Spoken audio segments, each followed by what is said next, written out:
Okay, so here's a couple things to keep in mind with this Virgo new moon. Number one, it's the last lunation before eclipse season. We know that eclipses can speak to grand beginnings and grand endings. So this new moon is going to be initiating likely something significant that's going to prepare you for a grand beginning or grand ending.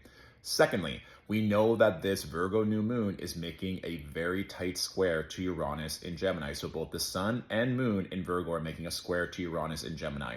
Uranus is a planet of destabilization, unexpected change, surprise, revolution, rebellion. So we already know that something in your life is likely not working at the fullest capacity, that you need to change, that something internally and or externally is going to be changing for your greatest good.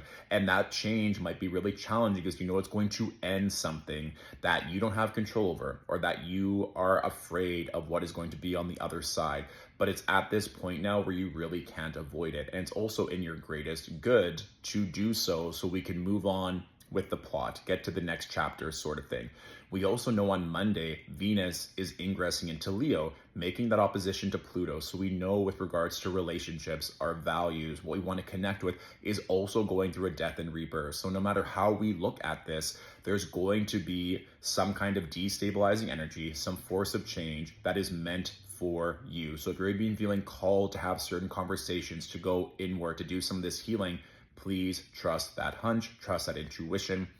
If you're just looking at this from a new moon perspective, you can look at the house in your natal chart ruled by Virgo. There's going to be new initiation, new energy, and that also can be pointing to something that needs to be let go. And this new energy, you're like, well, I really want this, but before that can happen, I need to let go of that, because we know the South Node is currently in the sign of Virgo, and this new moon is making a square to Uranus in Gemini. So you might also want to look to the Gemini ruled part of your chart to see where that square energy is calling for this great change, to help you release, to help you purge, to help you let go for this new chapter. If you are wanting additional support and to know where this is exactly happening in your natal chart, you can join the Alchemy Point, where I help all members understand these transits for their own specific chart. So let me know this Virgo new moon is resonating for you. I'll talk to you soon. Mwah.